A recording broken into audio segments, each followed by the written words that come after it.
Hi, welcome to my channel English Audio Stories. Ready for today's English story? Let's go. Echoes of Yesterday. It was a quiet Saturday morning when Emma walked into a small second-hand shop near the station. She wasn't looking for anything special, just something interesting to decorate her new apartment.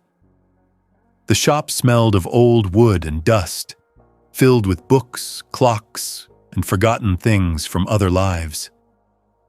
On one of the shelves, she noticed a small black voice recorder.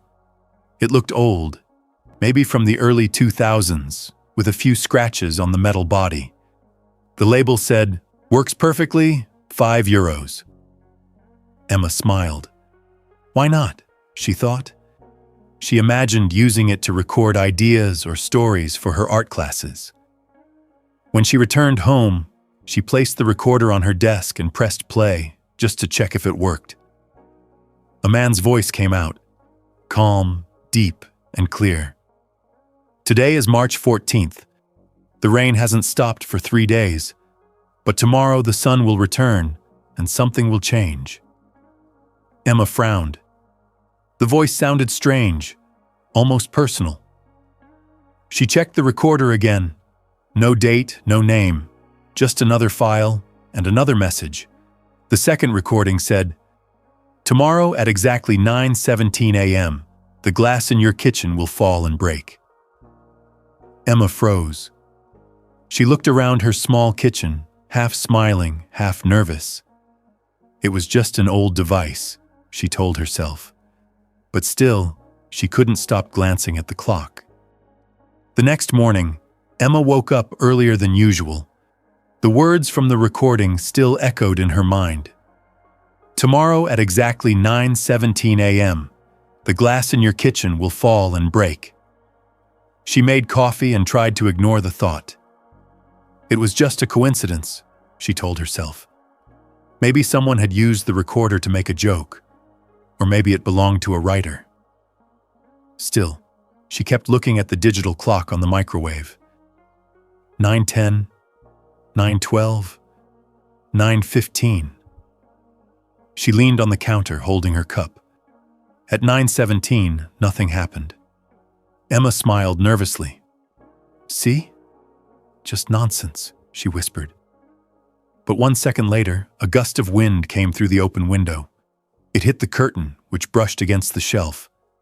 A glass that had been standing there slid forward and fell to the floor. It broke into tiny pieces. Emma froze. She didn't move for several seconds. Her heart started to beat faster, and she looked at the recorder lying on her desk in the next room. Could it really know the future?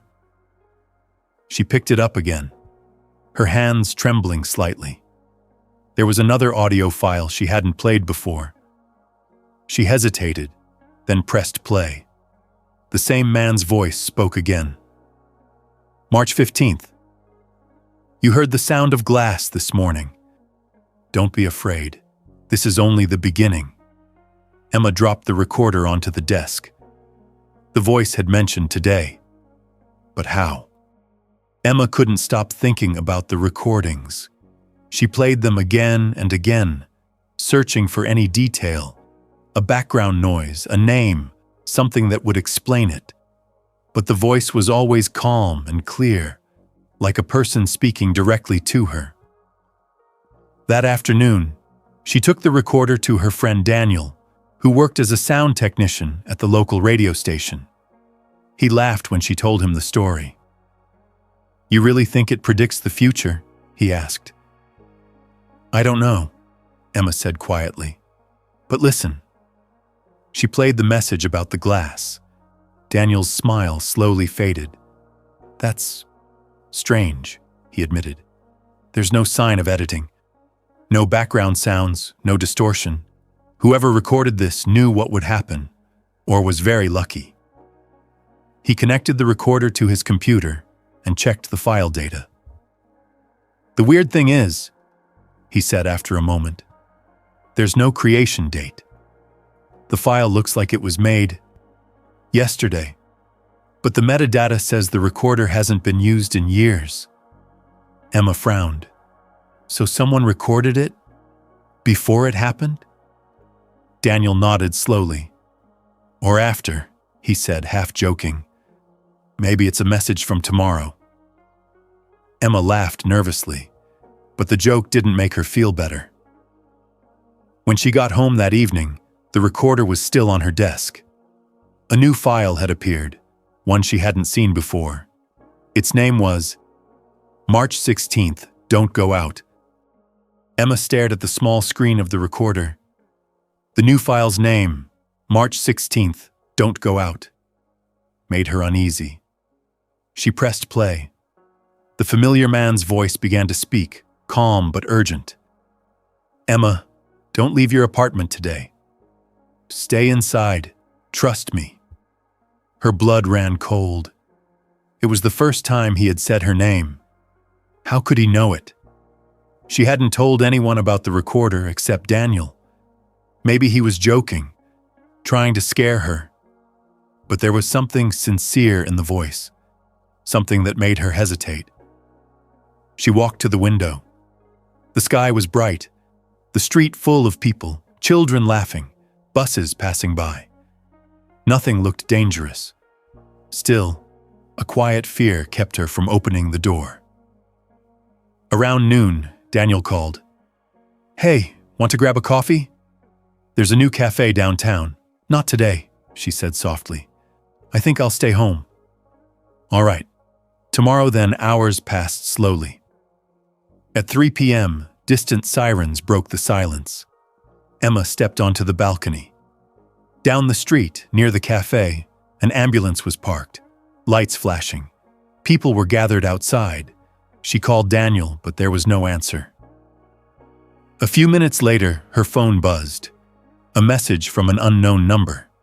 It said, "Now you understand why you had to stay inside."